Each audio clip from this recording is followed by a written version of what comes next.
Bu yil vatanimiz mustaqilligining 35 yilligi yagona vatan, yagona xalq bo'lib yangi hayot va kelajak yaratamiz degan ezgu g'oya asosida keng nishonlanadi.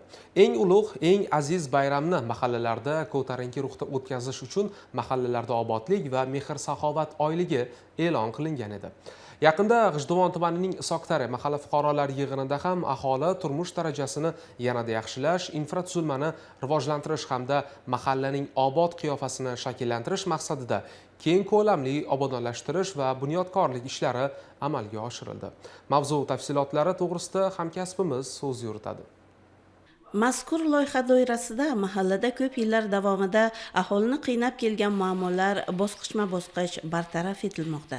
Jumladan, ta'mirtalab holga kelib qolgan ichki ko'chalar va yo'llar to'liq ta'mirlanib, aholi uchun qulay va xavfsiz harakatlanish imkoniyati yaratildi. Bu esa nafaqat transport harakati, balki piyodalar uchun ham katta yengillik bo'ldi.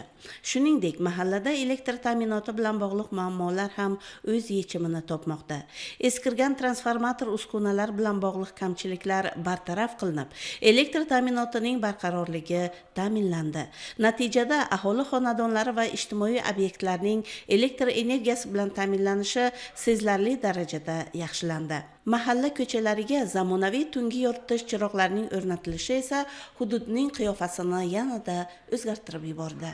Bundan tashqari, hududda eskirgan binolarni ta'mirlash, xususan maktab va sport maktablari, maktabgacha ta'lim muassasalarining qayta ko'rib foydalanishga topshirilishi, qolaversa, yashil hududlarni kengaytirish kabi obodonlashtirish ishlari ham jadal sur'atlarda davom ettirilmoqda. Bu yil prezidentimiz tomonidan 2026-yilni mahallani rivojlantirish va jamiyatni yuksaltirish yili deb e'lon qilindi. Bu bejiz emas albatta.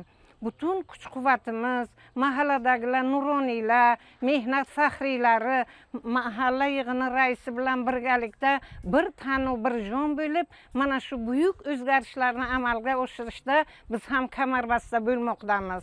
Loyihaning muvaffaqiyatli amalga oshirilishida mahalla yettiligi tizimi xodimlari, tegishli tashkilotlar va faol fuqarolarning hamjihatlikdagi sa'y-harakatlari muhim ahamiyat kasb etmoqda.